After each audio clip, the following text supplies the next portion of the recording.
Hi friends, welcome to cine family 2. ప్రముఖ G Telugu ఛానల్లో ప్రసారం అవుతున్న సూపర్ హిట్ సీరియల్ ప్రేమ ఎంత మధురం.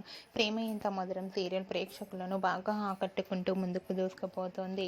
ప్రేమ Entha Madhuram serial hero heroine Sriram Venkat and Varsha, Arya Anu క్యారెక్టర్లో నటిస్తూ తమ నటనతో ఎంతోమంది అభిమానుల మనసును గెలుచుకున్నారు. వీరిద్దరి జోడీకి చాలామంది అభిమానులున్నారు. ఆర్యను తమ ప్రతి అప్డేట్స్ని ఎప్పటికప్పుడు షేర్ చేస్తూ ఉంటారు. అయితే రీసెంట్గా Prema Entha Madhuram serial hero heroine Arya Anu wedding look shooting location latest ఫొటోస్ని షేర్ చేశారు. ఆ ఫొటోస్లో ఆర్య హ్యాండ్సమ్గాను అండ్ అలాగే వర్ష పెళ్లి కూతురు గెటప్లో చాలా చాలా అందంగా కనిపించింది. ఆ ఫొటోస్ చూసిన వారంతా eagerly waiting this latest episode అంటూ కామెంట్ చేస్తున్నారు. మీకు కూడా Arya Anu wedding shooting location latest photos మీకు నచ్చినట్లయితే మీ అభిప్రాయాన్ని మీ కామెంట్ రూపంలో తెలియజేస్తూ లైక్ చేయండి, షేర్ చేయండి. మరిన్ని ఇంట్రెస్టింగ్ అండ్ లేటెస్ట్ అప్డేట్స్ కోసం మా సినీ ఫ్యామిలీ 2 ఛానల్ని సబ్స్క్రైబ్ చేసుకోండి.